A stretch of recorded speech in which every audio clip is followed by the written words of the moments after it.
Today we will discuss about registers.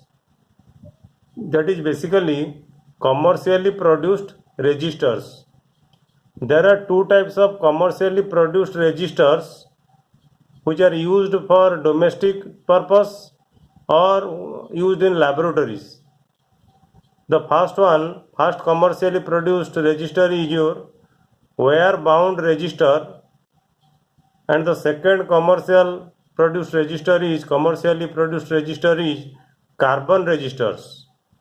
So first let us discuss about the wire bound registers, or you may say wire wound registers. The wire wound registers are basically constructed by using conductive wire made up of an alloy. For example, the alloys like manganese, constantan, nichrome, etc. They are used basically in your wire wound registers. The conductive wire is then wound over a non-conductive core. This is the basic construction of a wire wound register. This is the wires, conducting wires, and the conducting wires is covered by means of insulating materials. These are the insulating material, and these are the two brackets to fix this register, wire wound register, and this is the terminal. These are the two terminals for the connection of the wire wound register. In wire wound register, we basically use the alloys because the choice of the alloy is due to the fact that the resistivity of these alloys are relatively insensitive to temperature. The resistors of the wire bound, or the resistances of the wire bound resistors varies from fraction of an ohm to a few hundred ohms.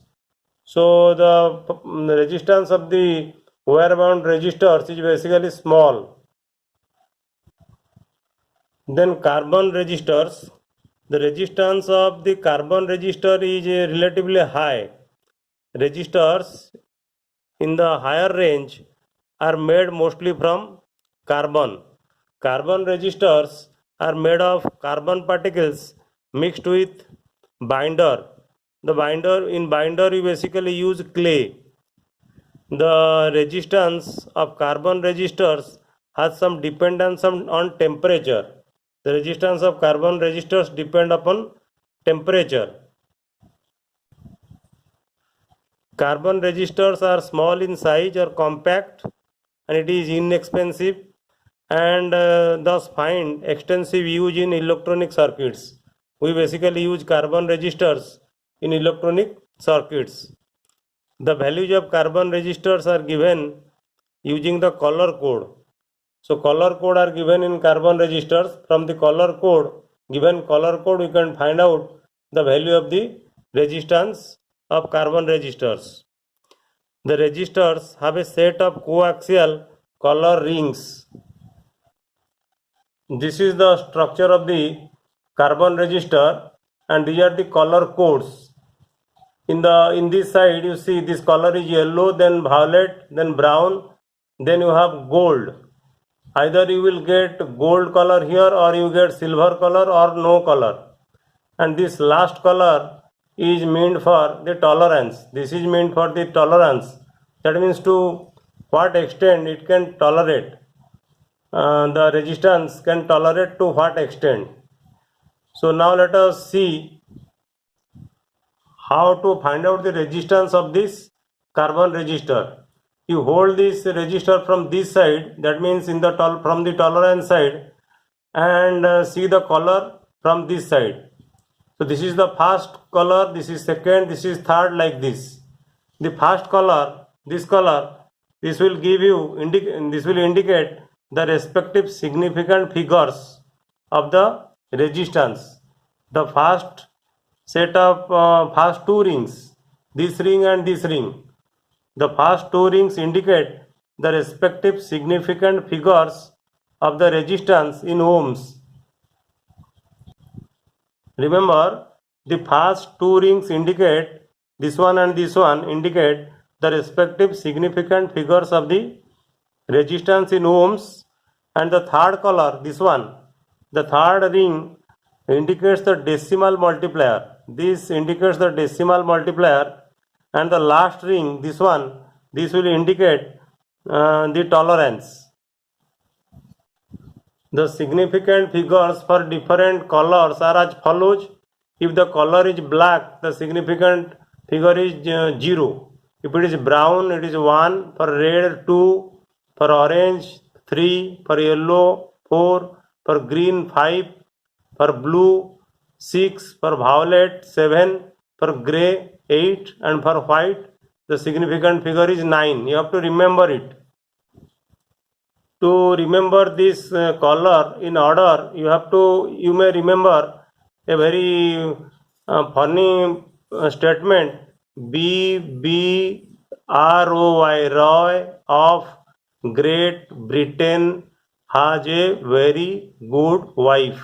So in this way, you have to write the color in sequence, and this table will give you the decimal multiplier. If the third color is black, then you have to multiply 1. Decimal multiplier is 1. If the third color is brown, decimal multiplier is 10 to the power 1, like this. So the decimal multiplier of different colors are given.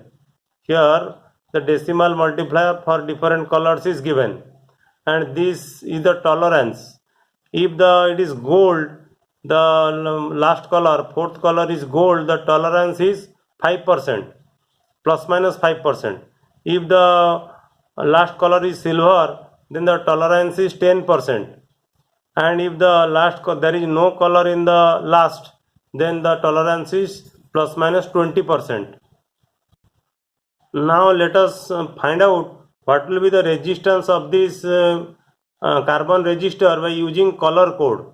So this is the first ring. For red it is 2. Then for the second ring it is also red, it is 2. And the third it is also red. So for the red color, the decimal multiplier will be equal to 10 to the power 2, is not it? And for the silver color, the tolerance will be equal to plus minus 10%. So the resistance will be equal to 2, first red 2, second red 2 into 10 to the power 2 ohm and plus minus 10%. So 2.2 kilo ohm with tolerance plus minus 10%.